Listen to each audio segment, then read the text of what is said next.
শ্রীমদ্ ভগবদ গীতার শ্রীধর স্বামী সুবোধিনী টিকায় আমরা সপ্তম অধ্যায় পড়ছি।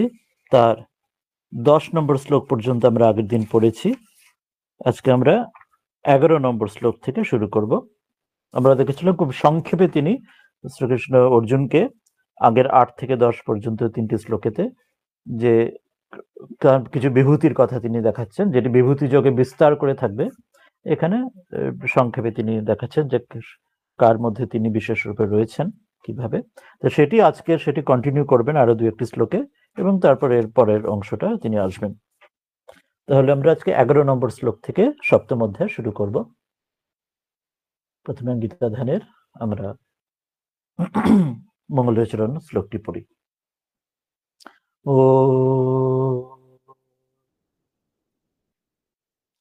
वसुदेवसुतं देवं कंसचाणूरमर्दनं देवकी परमानन्दं কৃষ্ণং বন্দে জগদ্গুরুম। এখন আসি আমরা তাহলে মূল শ্লোকে, সপ্তম অধ্যায়ের 11 নম্বর শ্লোকে। বলছেন বলাদি রূপ সে আপনি ব্যাপকতা কা কথন, অর্থাৎ তাকে বিভূতি রূপে যিনি যেখানে রয়েছেন সেখানে আরো কয়েকটি শ্লোকে তিনি সেটি দেখাবেন। শ্রী ভগবান উবাচ বলং বলবতাং চাহং কামরাগ বিবর্জিতম ধর্ম বিরুদ্ধ ভূতেষু কামোস্মি ভরতর্ষভ। বলছেন বলম বলবতাম চ অহম কাম রাগ বিবর্জিতম ধর্ম অবিরুদ্ধ ভূতেষু কামহ अस्मि ভরতর্ষভ। অর্থ আসছেন, হে ভরতর্ষভ, হে ভারতদের মধ্যে, ভারতবংশীয়দের মধ্যে শ্রেষ্ঠ, অহম আমি, তিনি বলছেন যে পরমাত্মা পরমেশ্বর তিনি, বলবতাম যে বলবানদের, তাদের যারা বলশালী শক্তিশালী তাদের, যে কাম রাগ বিবর্জিতম, কাম কামনা যে আসক্তি এবং কামনা এবং বাসনা এবং রাগ আসক্তি সেটি বিবর্জিতম সেটি বর্জিত, যেটি সেই যে বল, অর্থাৎ যে কোনো তামসিক রাজসিক বল নয়, যে কোনো শুধু সেই আসরিক শক্তি একমাত্র সেটি নয়, সেটা সাত্ত্বিক যে বল সেটি আসবেন, সেই বলটি বলছেন সেটি তিনি সেই রূপে রয়েছেন। আর কি বলছেন, চা এবং ভূতেষু সকল ভূতেদের সকল ভূতগণের মধ্যে তিনি ধর্ম অবিরুদ্ধ, এখানেও যেটি ধর্মের বিরুদ্ধ সেটি নয়, যেটি ধর্ম অবিরুদ্ধ অর্থাৎ ধর্মের অনুকূল, শাস্ত্র যেমন বলা হয়েছে সেই অনুকূল যে কাম, যে কামনা, সেটি হলেন তিনি অস্মি। তো এই দুটি আমরা খুব বিশেষ, এই শ্লোকটির অর্থটা আমরা বিশেষ করে আসবো, এখানে শ্রীধর স্বামী আসবেন, বিষয়টি খুবই গুরুত্বপূর্ণ এই বিষয়টি। এর আগে যেগুলো বললেন সেগুলো তো আমরা আগের দিন পড়েছি, যেগুলো বিভিন্ন জায়গার মধ্যে তিনি তার কথা বলছেন, কিন্তু আজকে যে শ্লোকটিতে এটি এই সত্যতম রাজা, যেটি তিনি পরবর্তীকালে অনেক পরের দিকেও সেগুলি আসবে গুণত্রয় বিভাগ যোগে, কিন্তু এখানে সেই সূচনাতে সেটি তিনি একটা ধারণা আভাস দিয়ে দিচ্ছেন। কি বলছেন এই শ্লোকটি, খুব ইম্পর্টেন্ট শ্লোকটি, যে বলছেন কিমচা আর কি, বলং বলবতাং চ অহম কাম রাগ বিবর্জিতম ধর্ম অবিরুদ্ধ ভূতেষু কাম अस्मि ভরতর্ষভ। বললেন যে কাম অপ্রাপ্তে वस्तुन्य অভিলাষী রাজসহ। বলছেন যে কাম যখন অপ্রাপ্ত, অর্থাৎ আমরা কিন্তু কামনা বাসনা আমরা যেটা করি, কিন্তু সেটি যখন কামনা বাসনা প্রাপ্তি হয়নি, অপ্রাপ্ত অবস্থায়, তখন বস্তুর প্রতি, যে কোনো যে বিষয়ে আমাদের কামনা বাসনা রয়েছে, যে বস্তু যে বিষয়ের প্রতি, সে তার প্রতি যে অভিলাষ, তার প্রতি যে আমাদের আকাঙ্ক্ষা, তীব্র ইচ্ছা, সেটি হচ্ছে কামের সাধারণভাবে তার অর্থ, এবং সেটি হচ্ছে রাজগুণ থেকে আসে, রাজস্ব, এই জন্য বলছেন। অর্থাৎ সাধারণভাবে যে কোনো কামনার মানে হচ্ছে যে জিনিসটি আমার কাছে নেই, কামনা তো সেটাই হবে যেটি আমার কাছে নেই, সেটি আমি চাইছি, যা কিছু বস্তু বিষয় যা কিছু, যেটি আমার যেটি প্রাপ্ত হয়নি, যে অপ্রাপ্ত, সেই বস্তুর প্রতি আমাদের যে অভিলাষ, টান, আকাঙ্ক্ষা, সেটি পাওয়ার, সেটি আমার নিজের হস্তগত কুক্ষিগত করার যে ইচ্ছা, সেটিকে কামনা বলা হয়। এবং সেটি রজগুণ সমন্বিত, সেটি হচ্ছে রজগুণ থেকে এই কামনাটি আসে। এরপর বলছেন কোনটি, যে কারণ আগেই বললেন যে মূল শ্লোকে যে কাম রাগ যে বিবর্জিত, কাম এবং রাগ বর্জিত যে বল, সেটি হচ্ছেন তিনি, এই শ্রীকৃষ্ণ বলছেন যে সে পরমেশ্বর পরমাত্মা, যে সাত্ত্বিক গুণে, সেটি ঈশ্বরের বিভূতি রূপে। তো সেই জন্য প্রথমে বলছেন কামের তিনি ডেফিনেশন দিচ্ছেন যে অপ্রাপ্ত বিষয়ের প্রতি টান, সেটি রজগুণ থেকে উৎপন্ন হয়। এরপর বলছেন রাগ কোনটা? রাগ হচ্ছে পুনঃ অভিলষিতে অর্থে প্রাপ্তে अपि पुनः अधिके अर्थे चित्तरंजन आत्मक तृष्णा परपर्याय तामस। বলছেন যে রাগ হলো যে পুনর অভিলষিতে, যে একটা বিষয় কোনো কিছু প্রাপ্ত হয়েছে, আমি একবার পেয়েছি, সেটা সুখ বা সেটির স্বাদ, সেই বিষয়বস্তুর আমার সেটি আকাঙ্ক্ষা একবার পূরণ হয়েছে, কিন্তু তারপরেও সেটির প্রতি আবার দ্বিতীয়বার আবার সেটি যেমন যা পছন্দ হয়েছিল সেই বিষয়টি, যে আবার সেটির আকাঙ্ক্ষা করা, দ্বিতীয় পুনঃ আবার সেটির প্রতি অভিলাষা, আবার ইচ্ছা করা।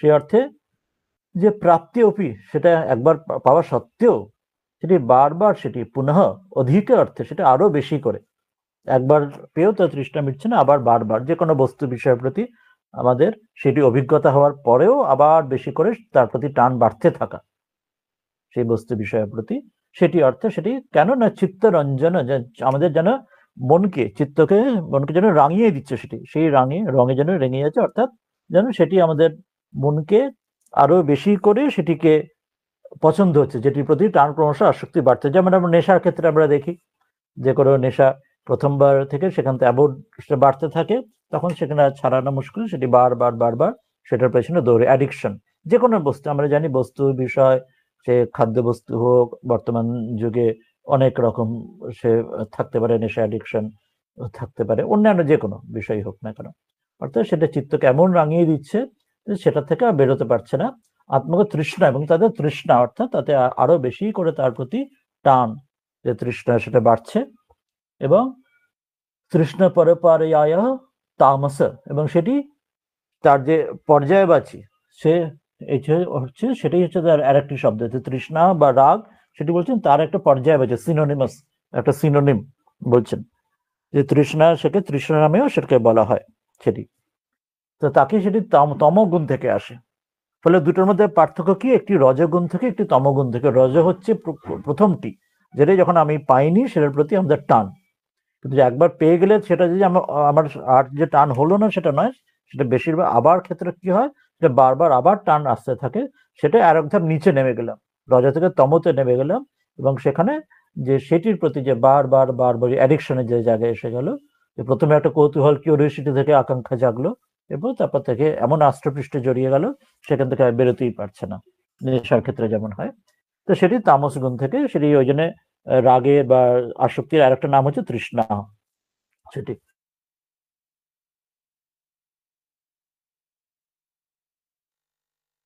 আর একটি তমগুণ থেকে, দুটো থেকেই বর্জিত হতে হবে।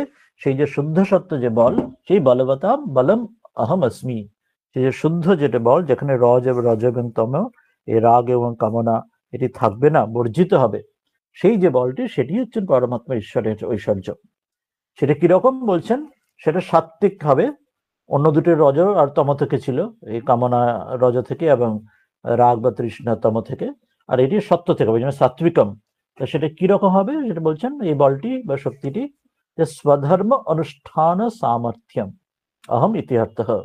এই বলটি কি থাকবে, যে সত্য গুণের জন্য কোনো কামনার পেছনে ধাবিত হওয়া নয়, বা তৃষ্ণার রাগের পেছনে ডুবে যাওয়া নয়, এটি স্বধর্ম অনুষ্ঠানের, যে প্রত্যেকে নিজ নিজ অষ্টম জনিত তার যার স্বধর্ম।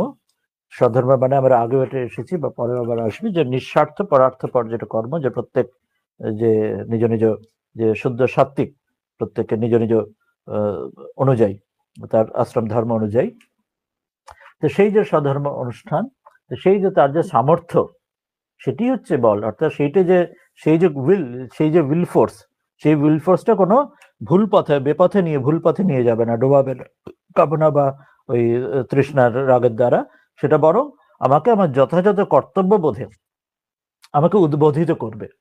সেই জন্য স্বধর্ম অনুষ্ঠানের জন্য যে বলটা উইল ফোর্স, যেটি সেই যে সাত্ত্বিক যে বল, সেই সামর্থ্যটা, সেটাই হচ্ছেন যে ঈশ্বরের যে কৃপা বিভূতি, সেটি মনে করাচ্ছেন।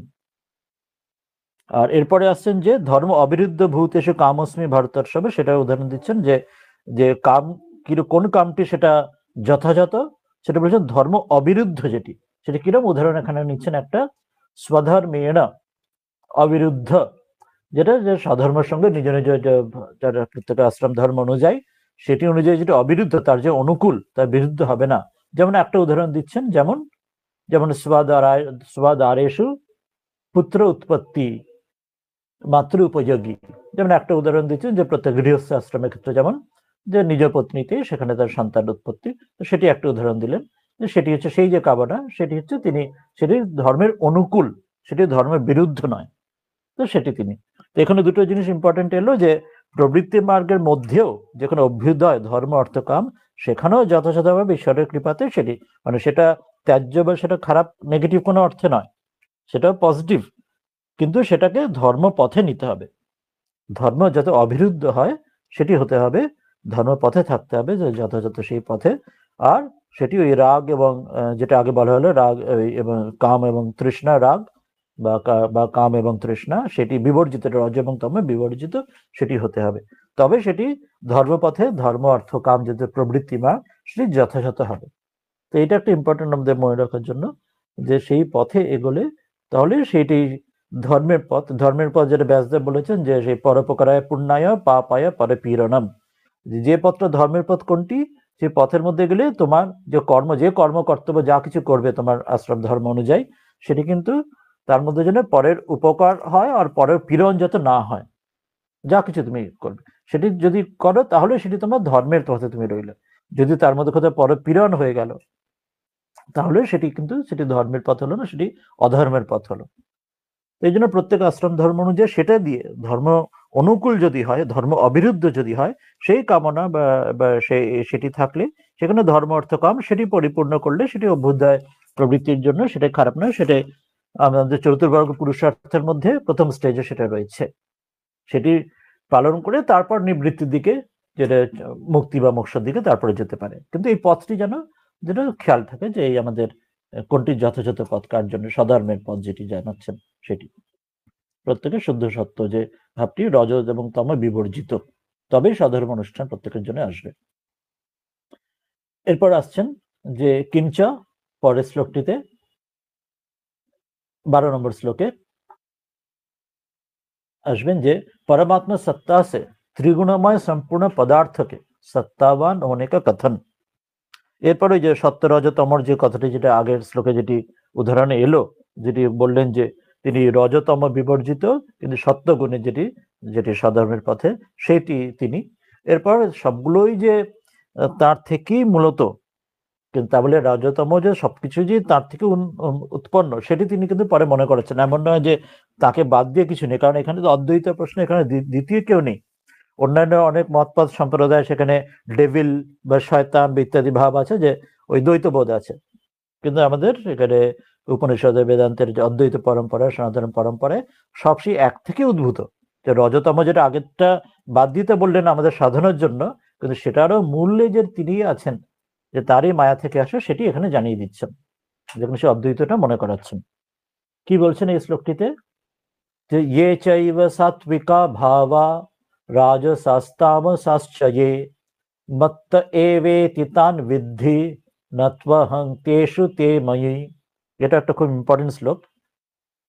বলছেন যে ইয়ে চ এব সাত্বিকাঃ ভাবাঃ রাজসাঃ তামসাঃ চ ये मत्तः एव इति तान् विद्धि न तु अहम তেষু তে ময়ি।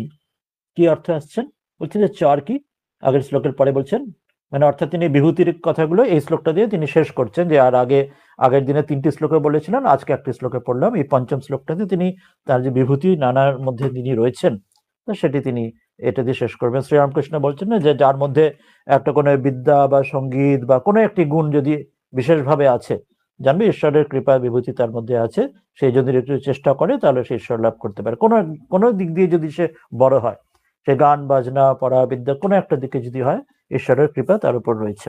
এটাই বিভূতির জন্য তাই দেখাচ্ছেন এখানে, যে সকলের মধ্যে যে বল ইত্যাদির মধ্যে বুদ্ধি তেজ সকলের মধ্যে যেন তিনিই রয়েছেন।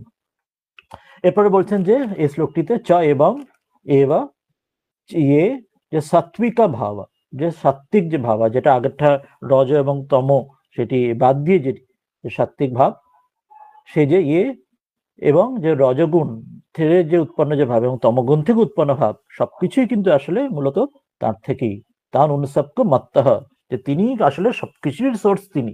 যদিও বলছেন যে সাধনের জন্য আমাদের যেহেতু শুদ্ধ সত্যটা তার অধিকতর কাছে, আমরা যদি একটা সার্কেল ভাবি, একটা তার মধ্যে সেন্টার, তার পেরিফেরি রেডিয়াসের দিকে, যত দূরের দিকে যাবে পেরিফেরির দিকে, সেইগুলি হচ্ছে দূরের দিকে, যেমন সেগুলি যেন সবচেয়ে দূরে যেন তম এজিফ, যেন তারপরে যেন রজ একদম ভেতরের দিকে, সেন্টারের সবচেয়ে কাছে হচ্ছে যেন সত্য।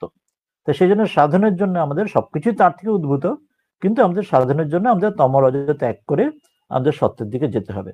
যেটি সেই বিরজ আহমেদ যে মন্ত্র, তাতেও তাই বলা হয় যে যে রজ ত্যাগ করো, রজ ত্যাগ করা অর্থাৎ তার আগে তো তম তো ত্যাগ হচ্ছেই, তম রজ ত্যাগ করে সে শুদ্ধ সত্য ভাব পাওয়া।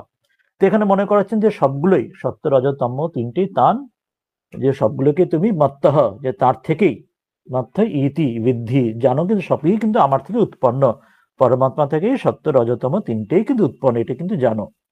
দিয়ে তারপরে একটা ইম্পর্টেন্ট বলছেন তু, কিন্তু সেগুলো কিন্তু তেষু অহম তে ময়ি না, অর্থাৎ যে সেগুলো তেষু তার মধ্যে, অহম আমি, আর তে মই যে আমি তার মধ্যে নেই, কিন্তু সেগুলি কিন্তু আমার কাছে রয়েছে।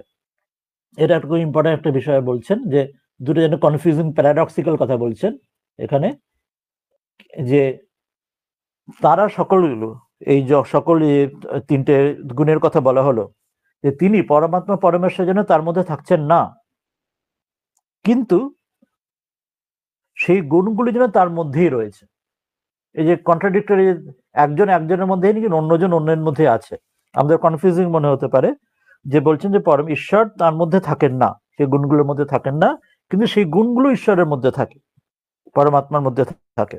তো এটা কিরকম হচ্ছে আমরা ঠিক বুঝে উঠতে পারি না, সেটা এখন শ্রীধর স্বামী এটা বিস্তারে ব্যাখ্যা করবেন, করে আমরা সেটা ক্লিয়ার আমরা বুঝবো, যেটা একটা ইম্পর্টেন্ট বিষয় এখানে আসছে। যে কিমচা এই শ্লোকটিতে ইয়ে চৈব সাত্বিকা ভাবা রাজসাস তামসাশ্চ ইয়ে মত্ত এবেতি তান বিদ্ধি ন ত্বহং ন তু অহং তেষু তে ময়ি। কি বলছেন? ইয়ে চ অন্যে অপি সাত্বিকা ভাবা, বলছেন অন্য যেসব সাত্বিক ভাব আছে, আগে তিনি রজতম সেগুলিতে দেখালেন, সেগুলি বাদ দিয়ে যেটা সাত্বিক ভাব সেটি হচ্ছে তার ঈশ্বরের, তার মূল, সেখানে তার যেন ঐশ্বর্য। এখানে উদাহরণ দিচ্ছেন অন্য যেসব সাত্বিক ভাব, কি একটা উদাহরণ দিচ্ছেন সম দম আদি। সম দম এটসেট্রা কোথায় বলা আছে না, বেদান্তের যে সাধনা চতুষ্টয় আছে, যেটা আমরা অন্য ক্লাসে আত্মানাত্মা বিবেক পড়ছি, যে সেখানে সমদম আদি ষট সম্পত্তির কথা বলা হচ্ছে, এবং আরো তাতে আরো বিস্তার করে আরো অনেক কিছু আছে। তো সেখানে সমদমা এটসেট্রা, এই জন্য বলছেন সমদমা সমদমা সমদমাদয়, সমদমা এটসেট্রা সেগুলি। আর রাজস্বর যে গুণগুলো আছে সেটাও এবার বলছেন যে রজ, সেটাও কিন্তু তার মধ্যেই, তার থেকে উৎপন্ন।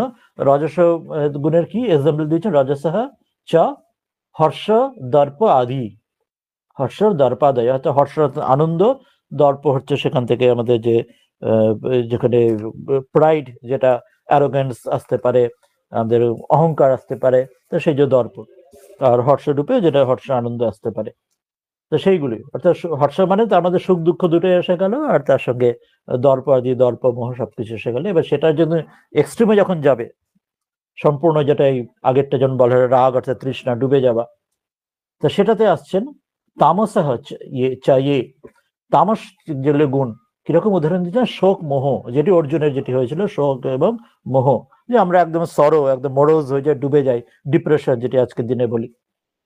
তো সেইগুলোও কিন্তু মূল তার থেকে উৎপন্ন। কিভাবে? কিন্তু তাকে যখন স্টেন করে না কেন, ঠিক যেমন ঠাকুর বলছেন না, আকাশের ওপরে কত ওই ধুলো, তারা কিন্তু আকাশ কোনোভাবেই তাতে মলিনতা প্রাপ্ত হয় না।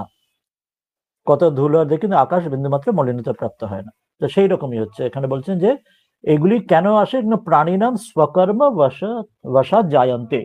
এটা প্রাণীদের জীবেদের নিজ নিজ কর্ম বসে তারা যেমন যেমন কর্ম করে সে অনুযায়ী কারো তমগুণের শোক মোহ তার কারো উৎপন্ন হয়, কারো রজগুণের হর্ষ দর্প ইত্যাদি হয়, আর যে আরো উন্নত সে সত্যগুণের সমদম আদি হয়। তিনি ঈশ্বরই কর্মফল দাতা রূপে সকলকে দেন, তিনি ঈশ্বর ছাড়া সেটি আসবে না। কিন্তু প্রত্যেকের নিজ নিজ প্রাণীদের কর্ম বসে তারা নিজ নিজ সত্যতম রজ নিজ নিজ স্থান সেটি জীবনে তার নিয়ে চলে, সেটি যখন যেমন স্থিতি অনুযায়ী তার তার নিজ নিজ কর্ম প্রারব্ধ সংস্কারে আসে। জায়ন্তে তান সর্বান মত্ত এব জাতানি ইতি বিদ্ধি। কিন্তু সেই সবকিছু কিন্তু আমার থেকেই আসে, অর্থাৎ আমি না হলে সেটা হয় না। ঠিক যেমন হচ্ছে আমরা যদি এরকম উদাহরণ ভাবি যে আমাদের গভর্নমেন্ট বা ব্যাংক থেকে বা রিজার্ভ ব্যাংক অফ ইন্ডিয়া ইত্যাদি থেকে, তো আমরা যা কিছু আমরা যে যার টাকা থাকে ব্যাংকে ব্যালেন্স ইত্যাদি থাকে, তো সবকিছু তো ওই যেমন গভর্নমেন্টের সে টাকশালে টাকা তৈরি হয় বা সেখান থেকে রিজার্ভ ব্যাংকের মাধ্যমে গভর্নমেন্ট থেকে টাকাগুলো সবকিছু আসে, অর্থাৎ সবকিছুই গভর্নমেন্ট বা রিজার্ভ ব্যাংক থেকে সবাইকে দিচ্ছে। কিন্তু তার মানে সবাই যে 1 টাকা পাচ্ছে কেউ না, কেউ হয়তো খুব বড় লোক বা কেউ হয়তো অনেক টাকা ব্যাংকে, কারো হয়তো খুব অল্প টাকা, কারো হয়তো ধার দেনা হয়ে গেল, একদম সে মাইনাস নেগেটিভ ব্যালেন্সে চলে গেল ঋণ করে। অর্থাৎ সোর্স সবই আসছে সে গভর্নমেন্টের, সে টাকশাল বা রিজার্ভ ব্যাংক থেকে সবারই টাকা আসছে, বা কম বা বেশি। এবার নিজ নিজ কর্ম অনুযায়ী যে বড় লোক তার বেশি টাকা আছে, যে গরিব তার হয়তো কম টাকা রইলো, অর্থাৎ নিজ নিজ কর্ম অনুযায়ী সে যেন এক একটা স্টেজে রইলো। তো এখানেও সেরকম নিজ নিজ কর্ম অনুযায়ী কেউ রজ বা কেউ তম বা কেউ সত্যগুণ, কেউ হর্ষ দর্প হচ্ছে, কারো কেউ শোক মোহে ডুবে আছে, কেউ সত্যগুণের সমদম ইত্যাদি অনেক উন্নত হয়েছে। কিন্তু যারই যেটা হচ্ছে নিজ কর্ম অনুযায়ী কিন্তু সেই ভগবানই তাকে দিচ্ছেন, সেই ওই একই সোর্স থেকেই সবকিছু আসছে, প্রত্যেকের নিজের প্রারব্ধ সংস্কারে আলাদা আলাদা পাচ্ছে। ফলে রজতমজ তার থেকেই আসছে সেটা মনে করিয়ে দিচ্ছেন, যে সেটাও তার বাদ দিয়ে নয়। অন্য কোনো তিনি ছাড়া দ্বিতীয় কেউ নিয়ন্তা, দ্বিতীয় কেউ প্রভু ওই শয়তান বা ডেভিলের মতো অন্যান্য মত সম্প্রদায়ের মতো কিন্তু আসলে নেই। অদ্বৈত যে বলা হচ্ছে একই সোর্স থেকে সবকিছু আসে। বলছেন কিভাবে আসে সেটা বলছেন মদীয় প্রকৃতি গুণ কার্যত্বাৎ, যে আমার যে প্রকৃতি অর্থাৎ যাকে মায়া বলা হয়, সেই প্রকৃতি থেকে তার থেকে আমার প্রকৃতির দ্বারাই সেই তার যে গুণের দ্বারা, তার যে সত্যতম রজ, এই 3 গুণের দ্বারা এই প্রত্যেকের এই নিজ নিজ কর্মবশে তারা সেগুলি ভোগ করে, তার যার যেমন সেটি তার থাকে সেটি নিয়ে নেয় নিজ নিজ কর্ম অনুযায়ী প্রকৃতির দ্বারাই। এবমপি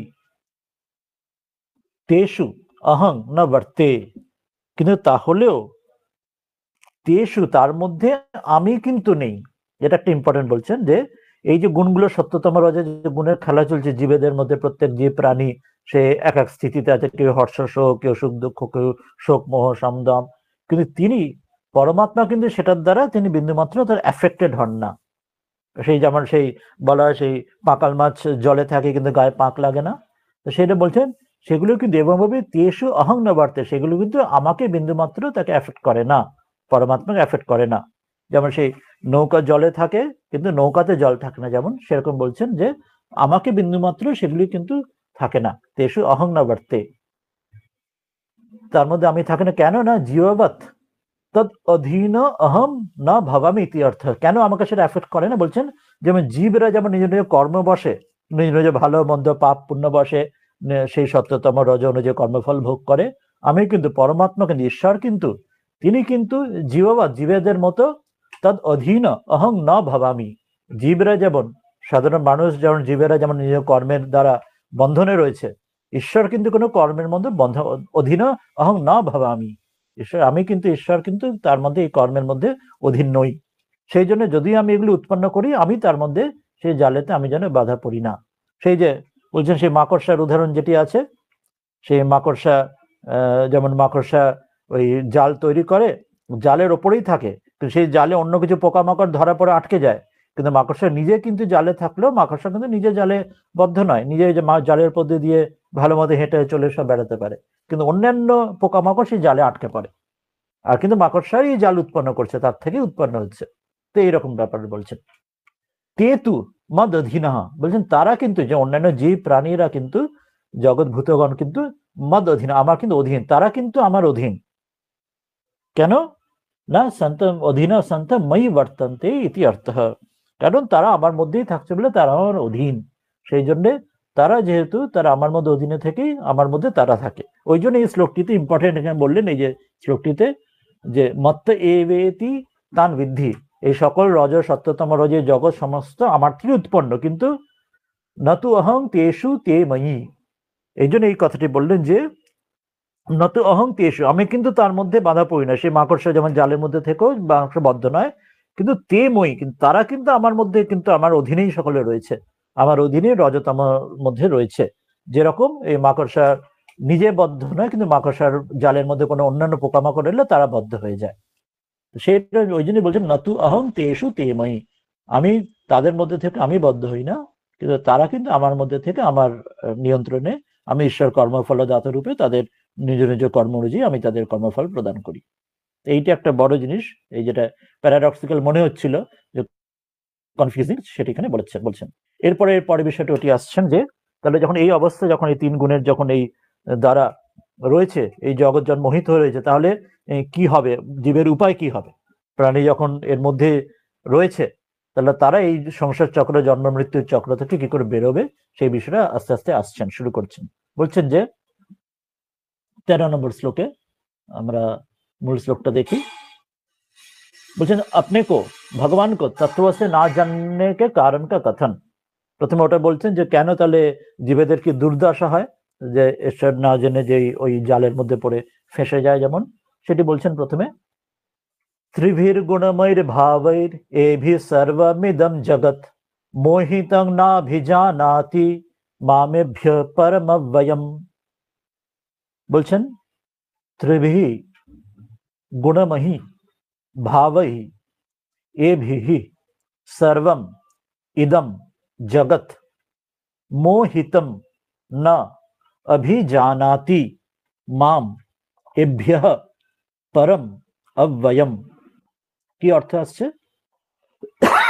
বলছেন যে গুণময়ী, যে তিনটি গুণ, যে সত্য রজতম, এই তিনটি গুণের গুণময়ী গুণের যে কার্যের রূপ, তাদের দ্বারা এভি এই সবকিছু, কোনটি ত্রিভি তিন রকম, কোনটি ভাব, এই ভাবের দ্বারা, ভাবের একটা নিচে অর্থ ব্যাখ্যা দিচ্ছেন যে এটা পরে বলছেন, এই বিস্তার করে 9 নম্বর অধ্যায় বিস্তার করে পরে আসবে এই বিষয়টি, তখন আমরা পরে আবার ডিটেলসে দেখবো এই ভাব সে করে। আর পরে তো আসবে না, আর একটা তো বলছেন যে রাগ দ্বেষ আদি বিকার সম্পূর্ণ বিষয় আছে, অর্থাৎ এই প্রত্যেক ভাব সত্য রজতম অনুযায়ী তাদের যে ভাব, আমরা আগেই পড়লাম যে রজত দ্বারা হর্ষ শোক, হর্ষ দর্প ইত্যাদি, আর শোক মোহ তমর দ্বারা, সমদম ইত্যাদি সত্যের দ্বারা। যে ঠাকুর যেমন বলছেন যে তিন গুণী দস্যু, কেউ বেঁধে ফেলে, কেউ মেরে ফেলতে চায়, কেউ মুক্তির পথ দেখায়, কিন্তু আসলে তিনজনেই দস্যু। তো প্রত্যেকের নিজ নিজ ভাব অনুযায়ী ইদম সর্বম, এই সবকিছু, সমগ্র সংসার, জগৎ সংসার, প্রাণী সমুদায়, জীবরা এদের মধ্যে বাধা পড়ে আছে, মোহিত হয়ে রয়েছে, তিনটেই দস্যু আমাদের। সেই জন্য এভ্য, এই তিন গুণের দ্বারা পরম মাম, যে আমাকে, আমি যে এই পরম সত্তা, অব্যয়ম, যে অবিনাশী সত্তা আমি পরমাত্মাকে, না অভিজানাতি, আমাকে ওটার মধ্যে বাধা থাকার জন্য কেউ আমাকে জানতে পারে না, যে ওই জন্য জীবেদের দুর্দশা হয়। এরপরে শ্লোকে তিনি বলবেন যে তাহলে এখান থেকে বেরোনোর উপায়টা কি, সেটাও পরে যে বলবেন। প্রথমে এটি বলছেন যে এই অবস্থার মধ্যে সকলে বন্ধনের মধ্যে রয়েছেন। বলছেন এবং ভূতম, এইভাবে ত্বম পরমেশ্বরময়ম জনঃ কিমিতি না জানাতি ইতি অত আহ। বলছেন যে যে তোমার যেমন এমন যে প্রভাব, যে তোমার মধ্যে এই সকল এরম অধীনে রয়েছে, তুমি কারোর অধীনে নেই, যে তোমার যে এরকম প্রভাব, তাহলে এই অবস্থায় তাহলে কে তোমাকে জানবে, তুমি না জানালে তাহলে কে, নিজের দ্বারা তো কেউ জানতে পারে না। সেই আমার মন বুঝেছে প্রাণ বোঝে না, ধরবে শশী হয়ে বামন, সেরকম যে তুমি যদি নিজে ধরা না দাও, কেউ তো তোমাকে ধরতেই পারবে না, তোমার অধীনে সকলে রয়েছে, তুমি কারোর অধীনে নও। ঠাকুরজি বলছেন সার্জেনকে কৃপা করে বলতে রাতের অন্ধকারে, যে আলোটা তোমার দিকে মুখ ফেরাও, আলোটা না হলে সেই আলো দিয়ে অন্যের মুখ তিনি দেখতে পান।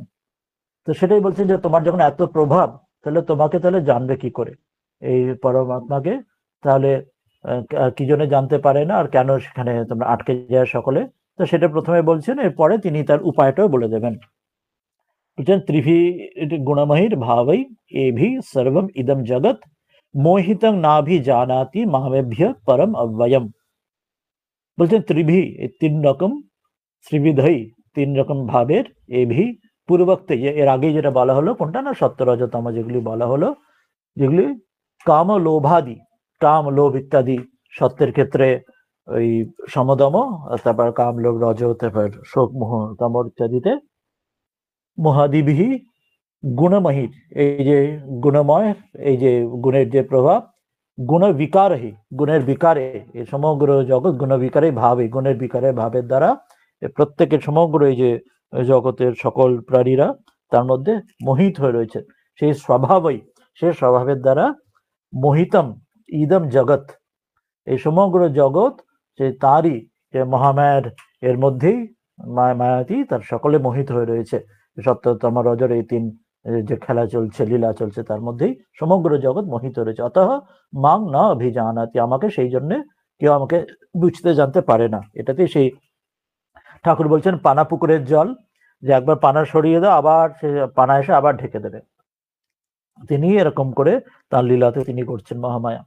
তো কথম ভূতম, তাহলে তাহলে তাকে সেই কারণে তাহলে তার কি অবস্থা, তাহলে তাকে যে জানতে পারছি না, তার যে কি স্থিতি, তো বলছেন এভ্য ভাবেভ্য, এই ভাবের দ্বারা তার যে এই তিন গুণের এই মায়া প্রকৃতির দ্বারা পরম এভি অসংস্পৃষ্টম, তিনি কিন্তু এটার আড়ালে তিনি যেন কোন রকম সম্বন্ধ ছাড়া, অসংস্পৃষ্ট মানে তাকে যেন বিন্দুমাত্র তার সঙ্গে সংস্পৃষ্ট, যেন কোন রকম ভাবে যেন টাচ, যেন কোনোভাবে তাকে যেন ছোঁয়ায়, ধরা ছোঁয়ার বাইরে, তিনি কোনোভাবেই তাকে ধরা ছোঁয়া যায় না, সকল কিছুর পারে তিনি রয়েছেন, তিনি এই সকলটার দিয়ে তিনি আড়ালে রয়েছেন, এই তিন গুণের দ্বারা তার আড়ালে রয়েছেন বলে তাকে আদৌ ধরা ছোঁয়া যায় না।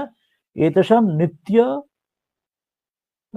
নিয়ন্তারম, যে তিনি সকল কিছু তিনি নিয়ন্তা, তিনি এগুলিকে নিয়ন্ত্রণ করছেন, তাকে তিনি স্বয়ং স্বাধীন, কেউ তাকে নিয়ন্ত্রণ করছেন, তিনি অপরকে নিয়ন্ত্রণ করছেন, কেউ তাকে নিয়ন্ত্রণ করতে পারে না, তিনি স্বাধীন, ওই জন্য কেউ তাকে জানতে দেখতে, তিনি না চাইলে কেউ তাকে দেখতে জানতে পারে না, তিনি সকলের ধরাছড়া পারে, তিনি বাইরে। অতঃ এব অব্যয়ম নির্বিকারম ইতি অর্থঃ, সেই জন্য তিনি অব্যয়, তিনি বিন্দুমাত্র এসবের দ্বারা তিনি যেন কোনো ধরাছোঁয়ার বাইরে হওয়ার জন্য এফেক্টেড হন না, এসবের দ্বারা বিন্দুমাত্র এফেক্টেড হন না, তিনি নির্বিকার থাকেন, সেই জন্য তাকে এই স্বরূপকে কেউ চিনতে জানতে পারেন না, যদি না তিনি নিজে থেকে যদি ধরা না দেন, কেউ তাকে দেখতে চিনতে জানতে পারবেই না। তিনি এইভাবেই জগৎকে, এটার সকলের আড়ালে থেকে সত্যতম রজত দ্বারা জীব জগৎকে তিনি চালাচ্ছেন। তাহলে এই যদি অবস্থা হয়, তাহলে আমাদের কি উপায় কি হবে? তাহলে তো আমরা কোনোভাবেই তাহলে তাকে পাবো না, আমরা এই চক্রের মধ্যে পিষ্ট হতে থাকবো, বারবার চলতে থাকবে, তাহলে এর থেকে বেরোনোর কি উপায়? তখন বলছেন যে তার কাছে তিনি শরণাগত হবে, শরণাগত হলে তিনি কিন্তু তিনি যিনি বাঁধছেন তিনি আবার ছাড়িয়ে দেন, তিনি বন্ধন মুক্ত করেন, বন্ধনের কর্তাও তিনি, বন্ধনের মোচন কর্তাও তিনি, বাঁধছেনও তিনি সাপ হয়ে কাটেন, তিনি ওঝা হয়ে ছাড়েন, তো সেটাই তিনি। ওই ঠাকুর সেই স্বামীজিকে বলছেন যে স্বামীজি কাশীপুরে তার মা এসেছেন সঙ্গে ওই কোলে দুই ছেলেকে নিয়ে, ছোট ছেলে মেজো ছেলেকে নিয়ে, যে নরেনকে বাড়ি ফিরে যেতে বলুন, যে ওর বাড়িতে সব দেখাশোনা পড়াশোনা, তার বাবা মারা গেছেন দেখতে। তখন স্বামীজিকে ঠাকুর বলছেন ওরে, যে মা কি বলছে যে যেতে ফিরতে বলছে যা। তখন স্বামীজি বলছেন আপনি তো বেশ মানুষ, যে আপনি এদিকে ওই চোরকে বলেন চুরি করতে আর গৃহস্থকে বলেন সাবধান হতে। অর্থাৎ এখানে ঠাকুর যেন ওখানে পরীক্ষা করে দেখছেন, যে মার সামনে বলছেন যে হ্যাঁ ঠিক আছে, তো সংসার দেখতে হবে, মা নরেনকে ফিরে যেতে বলছেন সামনে, আর অন্য সময় নরেনকে বলছেন যে তার ত্যাগের পথে যাবার কথা, যে তোমাকে যাহা রাম ওহা নেই কাম, যাহা কাম ওহা নেই রাম, এটা বলছেন। তো সেখানে বলছেন ঈশ্বরই তিনি দুই রূপে তিনি যেন লীলা করছেন।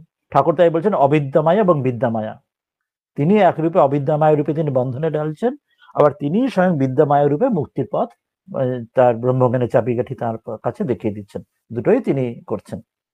তো এখানে বলছেন তাই যে 14 নম্বরে, যে তাহলে কি উপায় কি হবে, যে তিনি যখন সকলে চোখে ঠুলি বেঁধে দিয়েছেন, এবার তিনি যখন কৃপা খুলে দেবেন, যে তখনই হবে।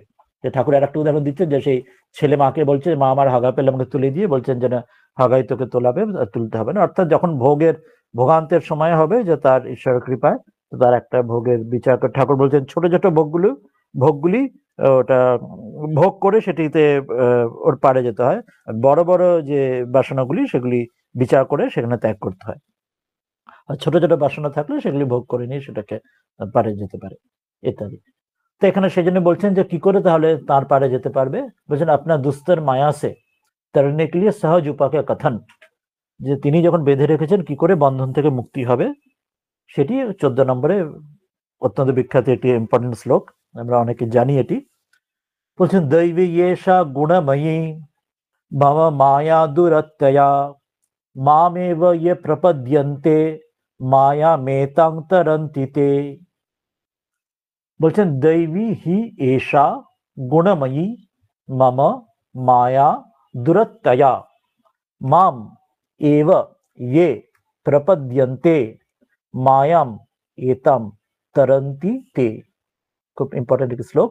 বলছেন হি কিউকি কারণ এষা এই যে দৈবী, দৈবী অর্থাৎ আমার যে এই অদ্ভুত অলৌকিক এই যে মায়া, সে গুণময়ী অর্থাৎ ত্রিগুণময়ী এই যে প্রকৃতি মহামায়া, আমার মম আমার যে মায়া সেটি দূরত্বয়া সেটি অত্যন্ত কঠিন, অত্যন্ত এটি পার হওয়া খুব কঠিন। কঠোপনিষদে বলছেন যে ওই যে ক্ষীরস্য দ্বারা নিষেধ দূরত্ব, সেখানেও তাই আসছে যে দুর্গম পদস্থাৎ কবয় বদন্তি, সেটি অত্যন্ত দুর্গম, খুরের ধারার মতো, রেজার্টস এজের মতো সেটি। এখানে বলছেন যে সে আমার মায়া সেটি পার হওয়া খুব কঠিন।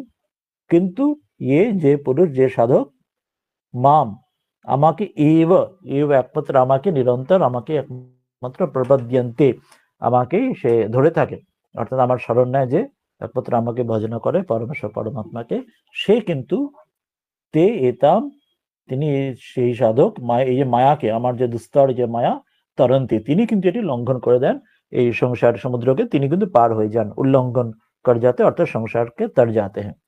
যে ঠাকুর শ্রীমাকে বলছেন, শ্রীমা বলছেন সেই স্বপ্ন দেখছেন, এসে বলছেন কিরকম না সেই ভবানীপুরের দিকে যাচ্ছেন, বলছেন তারা আছে এই জলের নিচ বরাবর সাঁকো আছে, তুমি এখান দিয়ে চলে এসো।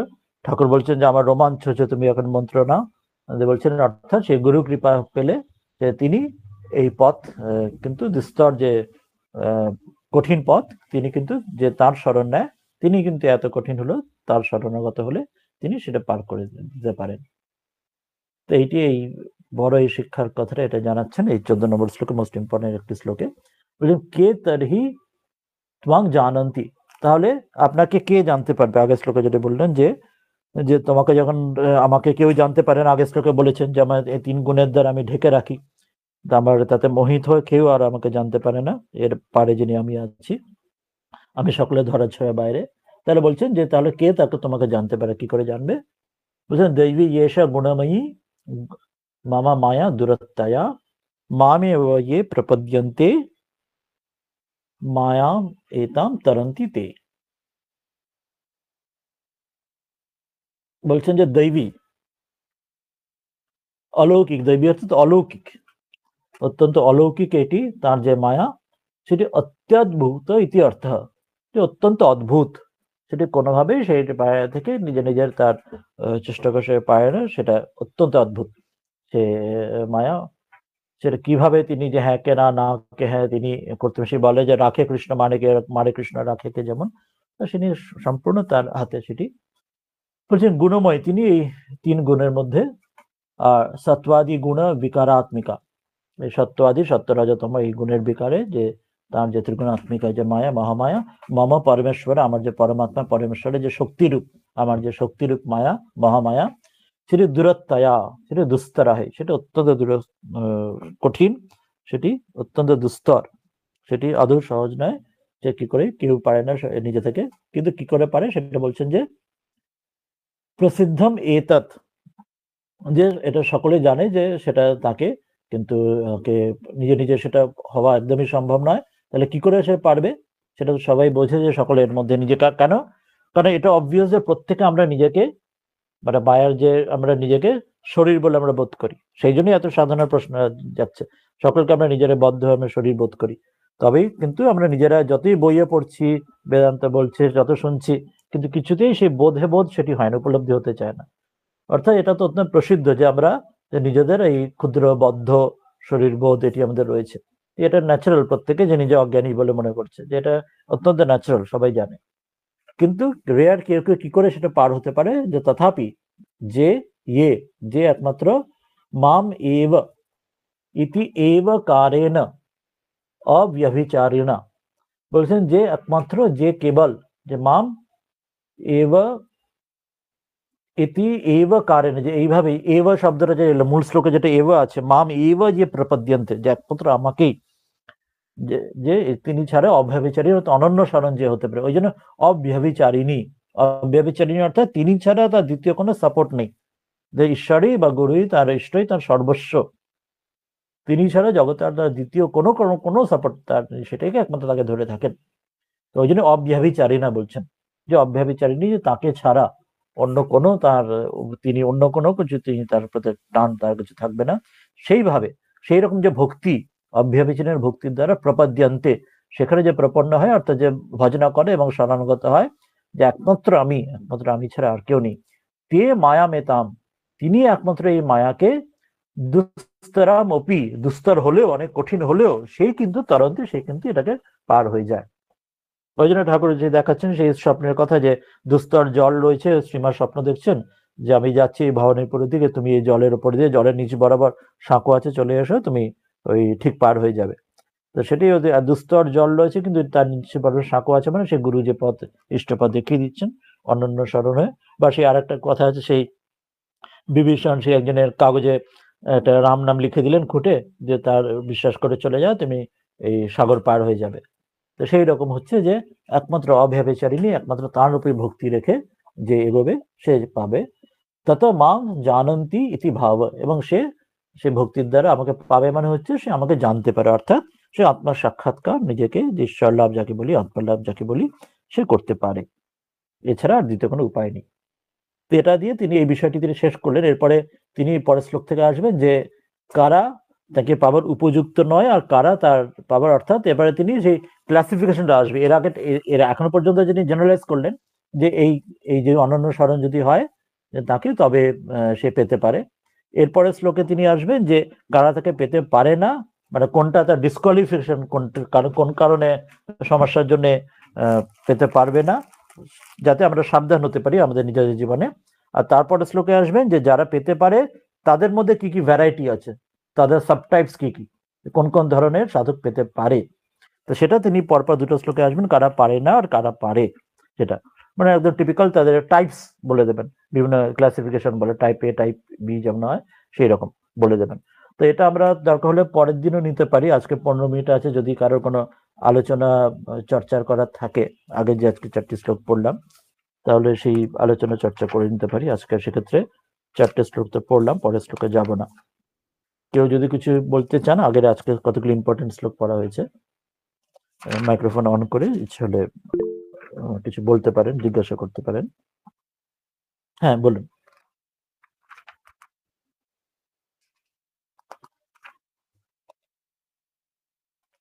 হ্যাঁ, মহারাজ মাইক্রোফোন আমি অন করুন, বলুন। জিজ্ঞেস করবো? হ্যাঁ বলুন। মহারাজ একটা প্রশ্ন ছিল যে আপনি যেমন বললেন সত্য রজ তম তিনটেই গুণ এবং ভগবানেরই গুণ, কিন্তু অনেক জায়গায় আমরা পড়ি না যে সত্য রজ তমর পারে গেলে ভগবানকে পাওয়া যায়, এটার মানেটা কি? হুম, ওই জন্যই এখানে যে শ্লোকটাতে যিনি এলেন, এই যে এই শ্লোকটা যেটা আমরা এই কত নম্বরে, 13 নম্বরে যেটা আমরা এক্ষুনি দেখলাম, আর তার আগেও যেটা 12তে আমরা এলাম, এই যে 12তে যেটা বলছেন যে ইয়ে চৈব সাত্বিক ভাবা রাজসাস তামসাস চগে, যে এই যে তিনটি এই যে গুণ সত্য তম রজ, এগুলি মত্তা এবেতি তান বৃদ্ধি, এই সবগুলি আমার থেকে, পরমাত্মা থেকেই আসছে। শ্রীকৃষ্ণ তিনি বলে দিচ্ছেন কিন্তু এই তিনটি গুণই কিন্তু তার থেকেই, যে তার থেকেই তিনটি গুণ উদ্ভূত হচ্ছে। তিনি মত্ত এবেতি তান বৃদ্ধি, তুমি জানো এটা যে আমার থেকেই এই তিনটি গুণ উৎপন্ন হচ্ছে।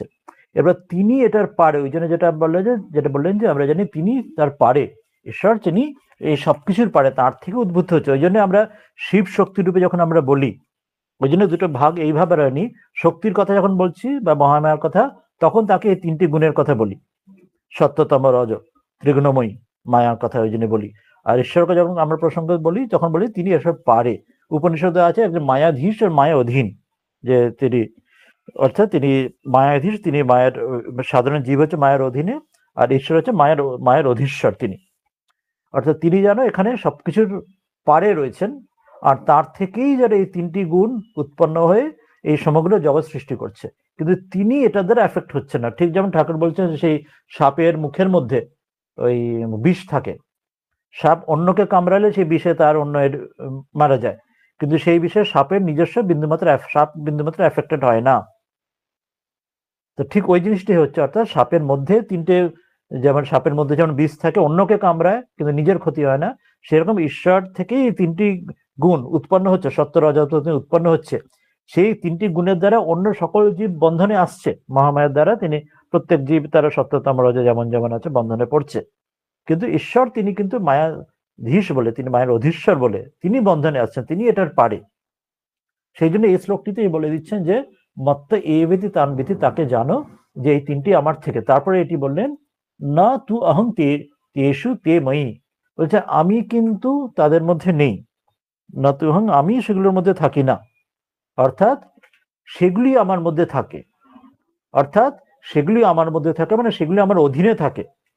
অর্থাৎ সাপের মধ্যে যেমন বিষগুলো থাকে সেটি সাপের অধীনে, সাপ সেই বিষ দিয়ে অন্যকে কামড়িয়ে অন্যকে মারতে পারে তার অধীনে, অথচ নতু অহং তেষু, কিন্তু আমি সেগুলোর মধ্যে থাকি না, মানে আমি সেগুলোর আন্ডারে থাকি না, অর্থাৎ আমি সেগুলোর অধীনে আমি নেই।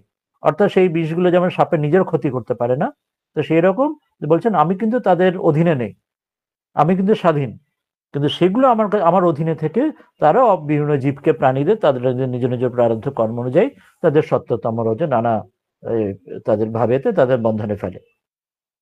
তো এইটি এখানে ভাগ করে বলছেন যে তার থেকে উৎপন্ন হলেও তিনি এফেক্টেড নন, তিনি এটির পারে, ঈশ্বর তিনটেরই পারে, কিন্তু তার থেকে এটা উৎপন্ন হচ্ছে, এটি ভাগ।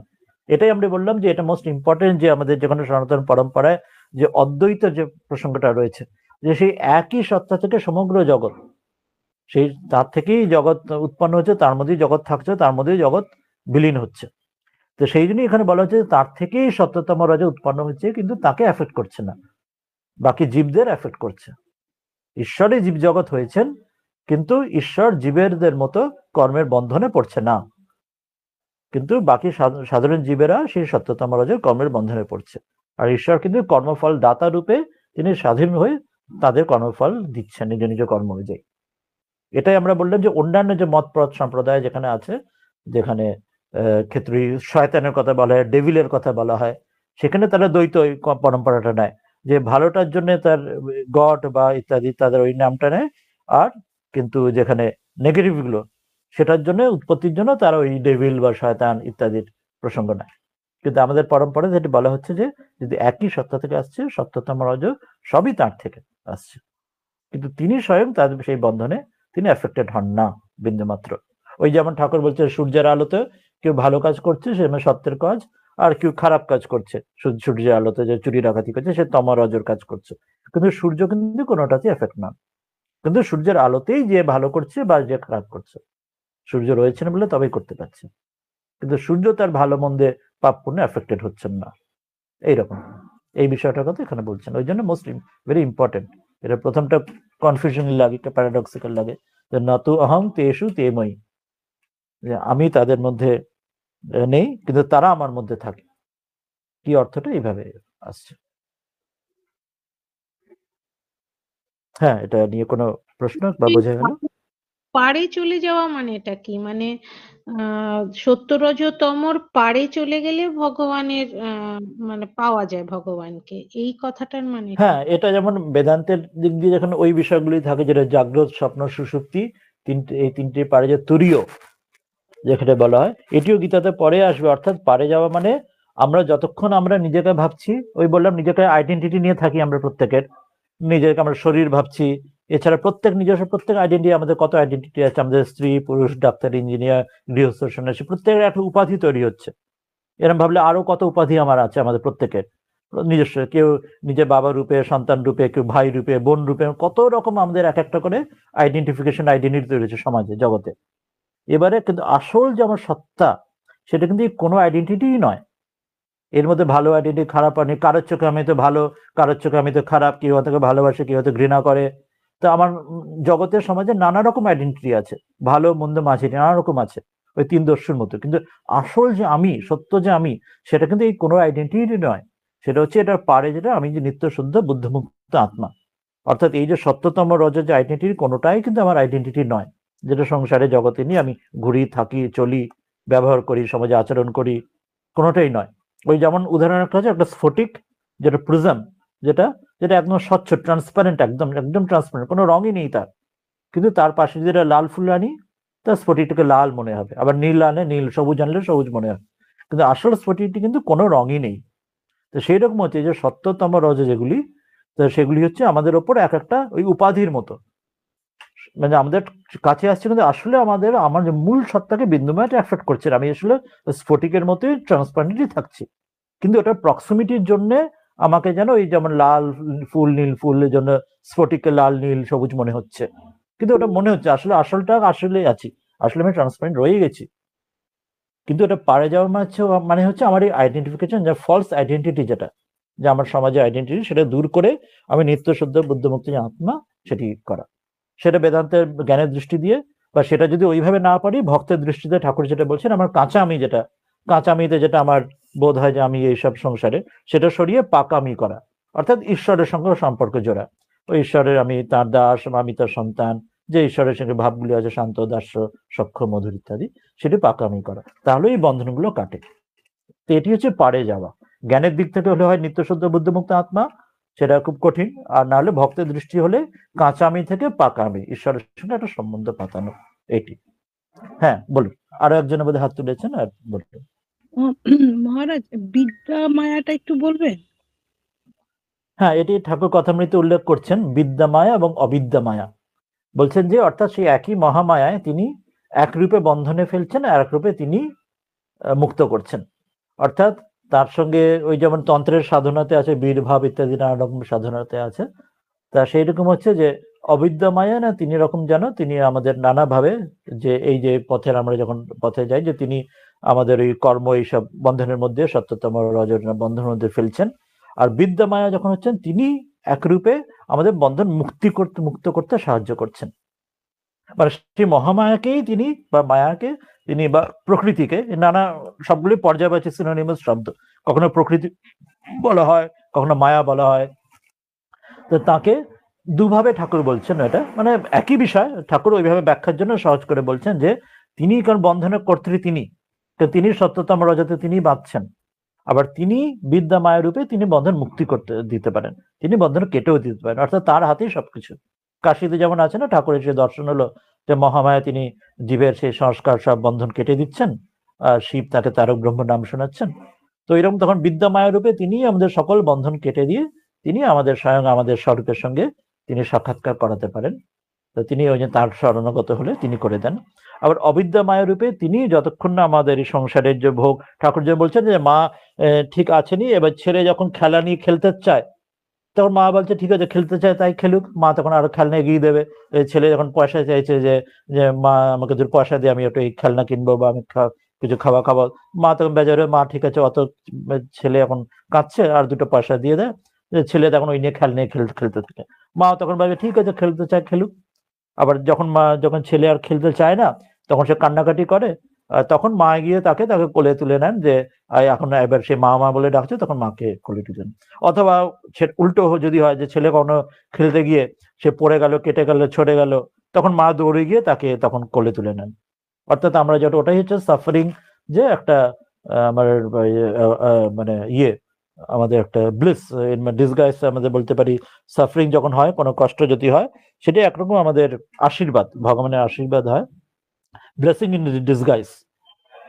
অর্থাৎ তিনি অবিদ্যা মায়ের রূপে যখন আমরা চাইছি যে খেলতে, এই মানে জগতের মায়াতে ডুবতে চাইছি অনেকক্ষণ যে আমাদের, তখন তিনিও তার জন্য উপকরণ অনেক সাজিয়ে দেন আমাদের চোখের সামনে, যে কত উপকরণ দিয়ে দেন, ভোগের কত সামগ্রী আমরা জানি, আমি দেখি জগতে সংসারে দেখতে পাই, ভোগের সামগ্রী সামনে দিয়ে দেন যখন আমরা ওটার মধ্যে মেতে থাকতে চাই। আর যখন আমরা চাই না সেটা, মা মা বলে ডাকি যে ঈশ্বরের দিকে ফিরবো, তখন তিনি আবার আমাদের সেরমই সুযোগ করে দেন। ওই জন্য বলে যে ভালো দিকে হতে চায় তার ক্রমশ ভালো রাস্তা খুলে যায়, আবার যে ডুবতে চায় দেখি আমরা সংসারে, তার দিকে মানে কত খারাপের রাস্তা যেন আরো খুলে যায়, কত সেখান থেকে আরো কল্যাণের গড়ানোর রাস্তা গড়িয়ে যায়।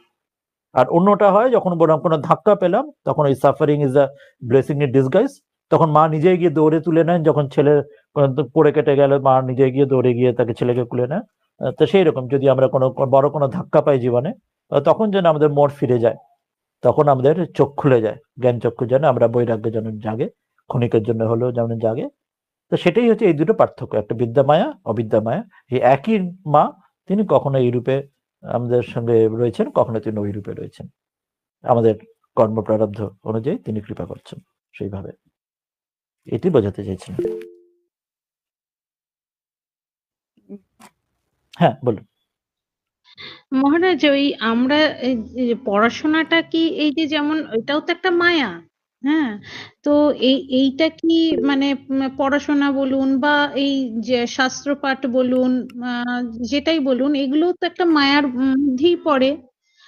তাহলে এই যে বলছেন যে মায়াতে আমাদের মানে আমাদের দূর করে, মানে ভগবানের থেকে আমাদের একটা ব্যারিকেড তৈরি করে দিচ্ছে। এটা আমরা, এটা কি তাহলে আমাদের মানে এই মায়াটা কি মানে এটা করা উচিত না উচিত না, মানে বিদ্যা মায়া অবিদ্যা মায়ার তো পারে যেতে হবে আমাদের, তাহলে এটা আমাদের কি? হ্যাঁ, তো আরেকজনকে হাত তুলেছেন, তিনিও বলুন, তারপরে একসঙ্গে আলোচনায় আসবো। হ্যাঁ, আরেকজনকে হাত তুলেছিলেন, বলুন, মাইক্রোফোন অন করুন। হ্যাঁ হ্যাঁ হ্যাঁ মহারাজজি প্রণাম। বলছি মনে হচ্ছে 13 নম্বর শ্লোক হবে, এটা পড়ালেন এখন। হ্যাঁ, তো ওইখানে যে ওই যে ত্রিবির গুণময়ীর ভাব, ওই জায়গাটাতে হ্যাঁ মানে হ্যাঁ ওই জায়গাটাতে বলছেন যে এরকম মানে 3টে গুণের দ্বারা মানে আর কি সমগ্র জগৎ আর কি আবৃত থাকে বা মোহিত থাকে ভাবের দ্বারা আর কি। হ্যাঁ, এবারে এই 3টে গুণ মানে এই 3টে গুণকে ঈশ্বর রূপে তাহলে আমাকে তো জানতে পারবে না, ঈশ্বর রূপে তো তাহলে তাকে তো জানা যাবে না। হ্যাঁ, তাহলে তাকে জানতে গেলে পরে তখন তাহলে কি করতে হবে, এটার কথাই কি এখানে বলছে? এটা জায়গাটা ঠিক? হ্যাঁ, এখানে তাই বললেন যে 3টে গুণের দ্বারা সকলে মোহিত হয়ে রয়েছে বলে তাকে কেউ জানতে পারছে না, তিনি ঢেকে রেখেছেন ওই পানা পুকুরের জলের মতো। তাহলে তাকে কি করে জানাবে, সেটি তার পরের শ্লোকে 14 নম্বর শ্লোকে আমরা সেটি পড়লাম, যে যে আমার যে মায়া সেটি অত্যন্ত কঠিন, সেটি অত্যন্ত দুস্তর, সেটি তাকে পার হওয়া যায় না কোনোভাবেই, মায়া দূরত্বায়া। কিন্তু একটা উপায় আছে, যেটা মাম এব ইয়ে প্রপদ্যন্তে মায়া মেতাম তরন্তিতে, যে একমাত্র আমার শরণ নেয়, অনন্য শরণ যে ভক্ত, সে কিন্তু সেই আমার যে মায়াকে, যে দুস্তর মায়া, সে কিন্তু পার হয়ে যায়। ওই যে সে ঠাকুরেরই যেটা সেই শ্রীমহারাজের স্বপ্ন দেখে ঠাকুরকে বলছেন, কথামৃতে আছে যে আমি দেখলাম যে তিনি ওই দুস্তর জলের উপর দিয়ে ঠাকুর চলে যাচ্ছেন, বলছেন আমি ভবানীপুরের দিকে যাচ্ছি, তোমার আসতে দেরি আছে, আমি এখন এগোচ্ছি, তুমি পরে এসো। বলছেন এই জলের, এত জল কি করে পেরোবেন জলের পথ দিয়ে? বলছেন এই জলের এখানটাই নিজ বরাবর ঠিক সাঁকো আছে, ঠিক এই পথ দিয়ে থেকে এগিয়ে যাও, তো ঠিক পৌঁছে যাবে। অর্থাৎ জলের উপর দিয়ে তো আমরা যদি যাই, যে কোনো জায়গায় জলে ডুবে যাবো যদি আমরা না জানি, কিন্তু যদি একটা সাঁকো থাকে, ব্রিজ থাকে, তাহলে ব্রিজের উপর দিয়ে গেলে ঠিক আমরা কোনো জল, যত বড় জল, দুস্তর জল হোক না কেন, ব্রিজ থাকলে ব্রিজের উপর দিয়ে ঠিক চলে যাবে। তো সেটাই বলছেন যে এত বড় যে জল পেরোনো দুস্তর মামার মায়া, কিন্তু উপায় যে শরণ নেবে সে কিন্তু আমাকে পেরোতে পারে। অর্থাৎ ওই ব্রিজ যখন থাকবে, যেন ওই গুরু যখন পথ দেখিয়ে দিচ্ছেন ঈশ্বর সে অনন্য শরণ হওয়ার জন্য, সেই পথ দিয়ে গেলে কিন্তু এই দুস্তর মায়া পেরিয়ে তাকে জানতে পারে, তাকে পেতে পারে, আদারওয়াইজ কিন্তু পেতে পারে না। তিনি এইসব ঢেকে রেখেছেন, কিন্তু এই একটা উপায় আছে, একমাত্র মা মেয়েব ইয়ে প্রপদ্যন্তে, একমাত্র আমাকে যে শরণ নেয় সে যখন ওই পথ দেখিয়ে দেন গুরু ঈশ্বর, সেই পথ দিয়ে দেখিয়ে তখন আমাকে পেতে পারে। তো এটাই উপায় বলে দিচ্ছেন, ঠিক আছে। আর এবার আগের যে প্রশ্নটা বলি, হ্যাঁ, যে ওই মায়া, যে বিদ্যামায়ের কথা বলছেন, যে বিদ্যামায়ের ঠাকুর বলছেন না যে জ্ঞান কাটা আর অজ্ঞান কাটা, বলছেন সেই বৈশিষ্ট্য এত জ্ঞানী কিন্তু কাঁদছেন কেন, রাম লক্ষণ জিজ্ঞেস করছেন, তো বলছেন যে যার জ্ঞান আছে তার অজ্ঞান আছে, তুমি জ্ঞান অজ্ঞান দুইয়ের পার হও। কিন্তু সেটা করতে হলে কি করে করতে হবে? আমার পায়ে যদি কাঁটা ফোটে, কাঁটা তোলার জন্য আর একটা কাঁটা নিয়ে অন্য কাঁটা তুলতে হবে। অর্থাৎ যদি অজ্ঞান কাঁটা থাকে, আমার হাতে জ্ঞান কাঁটা নিয়ে অজ্ঞান কাঁটা তুলতে হবে, তারপর দুটো কাঁটাই ফেলে দিতে হবে। সেই জন্য আমাদের এগোতে গেলে আমাকে এটার মধ্যে, আমাকে তমরজ থেকে এগোতে গেলে সত্য দিয়ে এগোতে হবে। রাতারাতি আমরা ওভারনাইট, তো আমরা যেমন স্কুলে ডবল প্রমোশনের মতো, এখানে রাতারাতি ওভারনাইট তো আমরা সেই ত্রিগুণের পাড়ে গিয়ে তুরিও যে সেই পাড়ে তো পৌঁছতে পারবো না। রাতারাতি চোখ বন্ধ করে যে ঈশ্বর দেখে ফেললে দর্শন হয়ে গেল, ঈশ্বর দর্শন হলে এমন তো হবে না। তা আমাদের কত সংস্কার প্রারব্ধে জমে আছে, তা আমাদের এগোতে হবে, সত্যতম কাটিয়ে, আমার রজতম কাটিয়ে সত্যের দিকে এগোনোর চেষ্টা করতে হবে। সেটার জন্য আমরা এই যে পড়াশোনা সাধন যা কিছু গুরু যেগুলো দেখিয়ে দিয়েছেন শাস্ত্র চর্চা ইত্যাদি, সেই লেভেলটা করে যেটিকে বলা হচ্ছে বিষয়ানন্দের পরের স্টেজ হচ্ছে ভজনানন্দ, তার স্টেজ হয় ব্রহ্মানন্দ।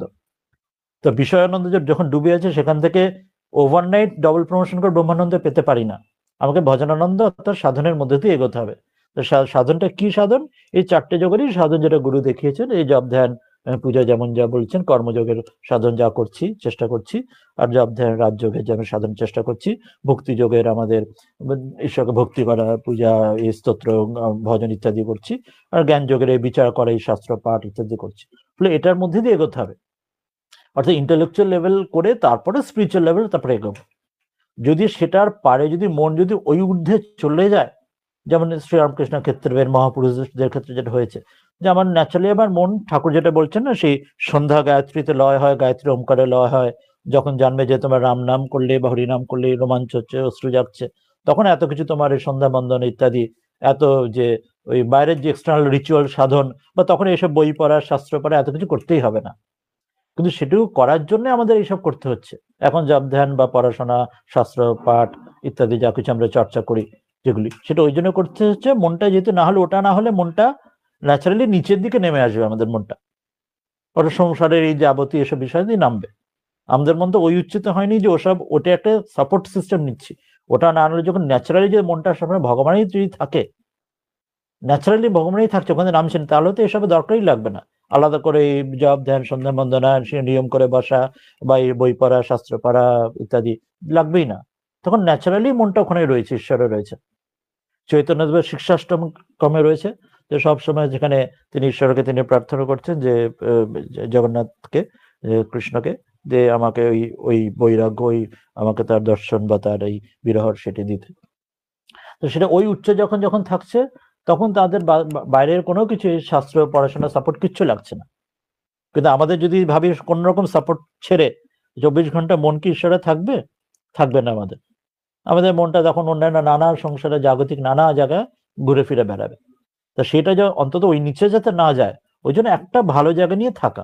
সেই ভালো জায়গাটা কি না, আমরা যেটুকু যখন জব ধ্যান যেটুকু করতে পারছি, অন্য সময়টা এই পড়াশোনা, শাস্ত্র পাঠ আদি, নানা স্তোত্র, ভজন, মানে এই যে শুভ সংস্কার যেগুলি, অর্থাৎ অবিদ্যা মায়াটা ছেড়ে দিয়ে বিদ্যা মায়া নিয়ে চেষ্টা করছি, এবং বিদ্যা মায়ে তার কাছে নিয়ে যাবে, তার কাছে ব্রহ্মজ্ঞানের চাবিকাঠি। ওই জন্য অবিদ্যা মায়া থেকে দূর হয়ে তাকে প্রার্থনা করে যে আমাকে সেই রূপে না দিয়ে আমাকে যেন ওই বিদ্যামার ওই পথে নিয়ে, আমাকে তিনি হাত ধরে আমাকে ওই পথে তার কাছে নিয়ে যাবেন। সেই জন্য এগুলি নিয়ে থাকতে হবে। কিন্তু আবার এটার জন্য বন্ধন না পড়ে, সেটা প্রার্থনা যাতে আমার মানে ওই বন্ধন না আসে। এটা নিয়ে আমি বিশাল কিছু জেনে গেছি, বড় একটা পণ্ডিত হয়ে গেছি, স্কলার হয়েছে, কেউ কেটে হয়ে গেছে, আমি ভালো বলতে পারি, লিখতে পারি, ভালো গাইতে পারি, লোকে কত ভালো ভালো বলছে, হাততালি দিচ্ছে, বা সোশ্যাল মিডিয়া বা আজকাল নাম হচ্ছে, মানে ওটাতে যেন না ডুবি।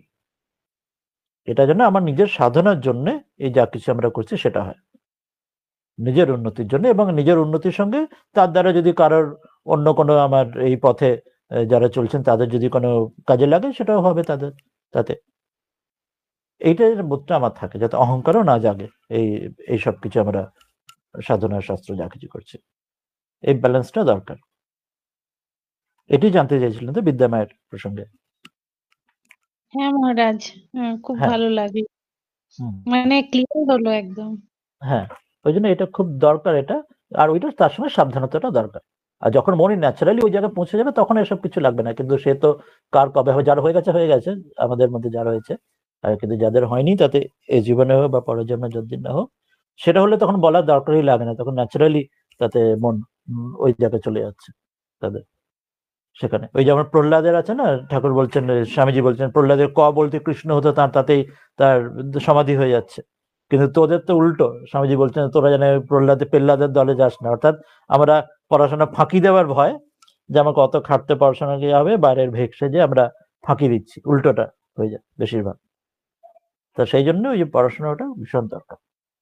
একটা শুদ্ধানন্দজি একটা খুব বড় একটা আর্টিকেল ছিল, উনি অনেক আগে উনি লিখেছিলেন উদ্বোধনে, স্বামীজির শিষ্য, যে স্বামীজি যে এই পড়াশোনা এটা যেন বলেছেন। কারণ প্রথম দিকে অনেকে কনফিউশন ছিল, এখনো অনেকের আছে কনফিউশন, যে তিনি একটা তো এইসব কর্মের যেসব জন্য বলেছেন, এই যে কর্ম সেবা ইত্যাদি শিবজ্ঞানের জীবসেবার দিকে জোর দিয়েছেন, সেটা একটা, আর অন্যদিকে যে পড়াশোনা, শাস্ত্র পাঠ, চর্চা এইসব দিকে যে জোর দিয়েছেন, তা অনেকের মনে হতো যে চিরাচরিত শুধু এই জাস্ট নাম জপলে বা শুধু চোখ বন্ধ করে বা মানে ওইটুকুতে যে সব হয়ে যাবে এসব যেন দরকার নেই, জ্ঞানের চর্চা বা কর্ম দরকার নেই। কিন্তু সেটা শুদ্ধানন্দজি একটা ওনার একটা আর্টিকেলে উদ্বোধনে বেরিয়েছিল, বলছেন যে সেরম যদি কেউ অধিকারী হতে পারে তো খুব ভালো, কিন্তু কজন আছে ওরম ঠিক ওরম অধিকারী, কজন আছে? সেটা স্বয়ং মা যেমন করছেন, তিনি রয়েছেন, তিনি সবসময় তার মার মন ঈশ্বরে, মানে শ্রীমা শারদেবীর কথা বলছি, তো ঈশ্বরে সবসময় রয়েছে, একদম গত রামকৃষ্ণ গত প্রাণ তার মতো। কিন্তু তার মধ্যেও তিনি কর্ম করে যাচ্ছেন নিরন্তর, আর তার মধ্যেও তিনি নিজে বেশি পড়াশোনা না করলে অন্য পাঠ করছে, তিনি শুনছেন, অন্য কিছু পাঠ শুনছেন।